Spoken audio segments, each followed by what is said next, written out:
Okay, now we're looking at injections for pediatric med administration. So injections are more reliable and they're more rapid than oral medications. However, they're stressful for the child, can be stressful for the parents, and so it's something we try to avoid. When we need to give injections to our child, we need to make sure we're properly preparing them. We want distraction techniques available. If it's a child that we're afraid won't sit still, so younger children, we want to use swaddles, or we can use members of the healthcare team.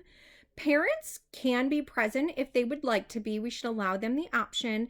And if it's a parent you know that you can trust to hold the child, they can also hold the child during the injection.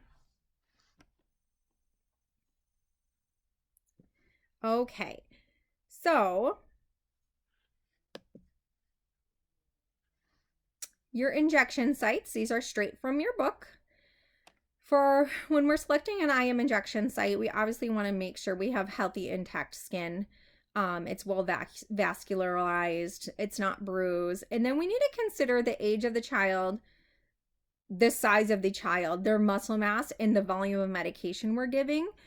Preferred sites for infants and toddlers are going to be the vastus lateralis, and then 3 to 18 is going to be their deltoid when they're that muscle's a little bit bigger and more developed. Your needle size and length is going to depend on your child's size, how much subcutaneous tissue they have, which site you're using, and what their muscle mass is. A safe volume for IM can range from 0.5 mLs in infants to 3 mLs for adults. And again, it's going to depend on where you're doing the injection. So when you find out what you're giving and how many mLs it is going to help you decide where you want to give that medication. So if you need to give 3 ml medication injection to a patient, to like a 16-year-old, you're going to want to use the ventral gluteus or the vastus lateralis. Because it's such a large amount. IM procedure, this is laid right out for you in your book. The biggest thing I want you to remember is we don't massage the site afterwards. The CDC discourages aspiration, and we don't aspirate with vaccines, and we want to rotate our sites. It is done at a 90-degree angle with a quick darting motion. And we want to give the injection slowly. It's about 1 ml per 10 seconds. So subcutaneous tissue, again, healthy tissue, no scarring, no bruising, no infection. We can use posterior upper arm, anterior aspect of the thighs, or the abdomen.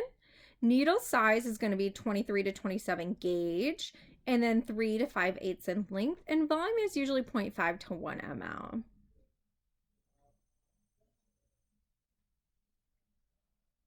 We want to pinch the skin to raise the subcutaneous tissue, make sure we've dried it.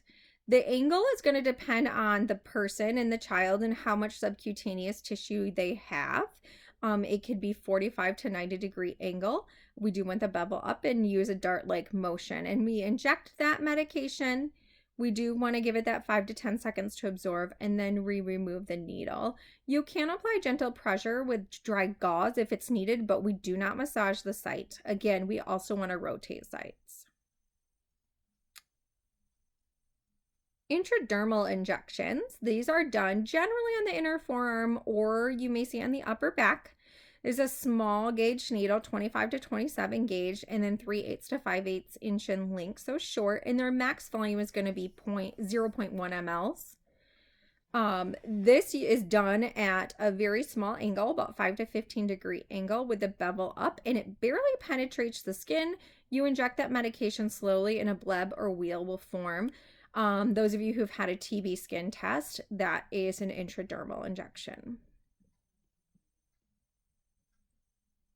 Rectal medications. So rectal medications, that absorption is not as reliable as the oral route, and it is reserved for when oral medication is not possible. For example, like if a patient has terrible emesis or nausea. And it's also contraindicated when a patient has rectal disease or rectal surgery. Our young kids often fear this procedure, and we must take the time to teach them about it and explain what's going to happen.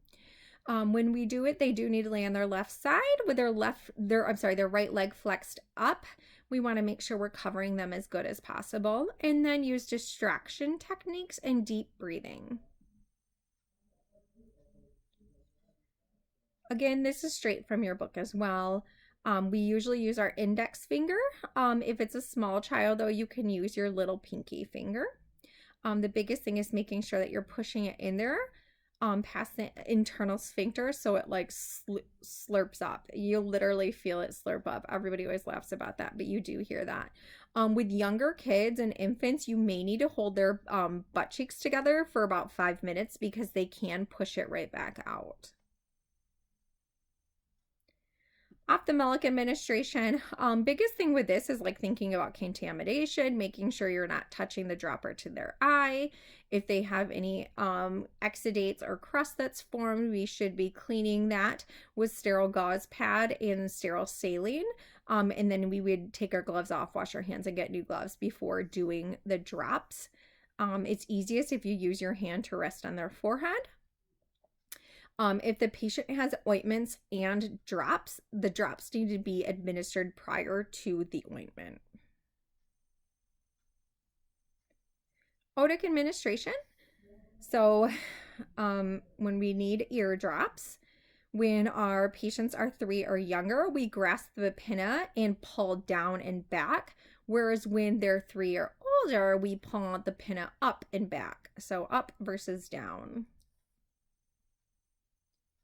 And things we want our parents to know with medication administration. So often our patients, we do a lot of education from the pediatrics office where we're sending the parents home to give the medications, or maybe in the ER or urgent care, or they're going home and they have to continue medications without the nurses administering it. And we need to make sure that they understand.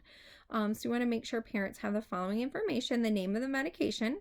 They need to understand both the trade and generic name. As you know, people will say both. They need to understand why their medication is being prescribed to their child, what that therapeutic effect is that we're aiming for, how the medication needs to be taken, how much they're going to take, how often, how long they should take it, and what techniques need to be used, how to measure at home, so sending them home with an oral syringe or making sure they have a medication cup. If they're taking an oral syringe, I usually will mark on there with my Sharpie where they're pulling up to, or make them teach it back to you. Discuss signs and side effects you want to be looking for. When they should notify the physician or the physician or go to the ER for any adverse reactions, and then any restrictions that the patient might have. And that wraps that up. Again, your lessons in SurePath will go deeper into this and will reinforce that material for you. Thank you.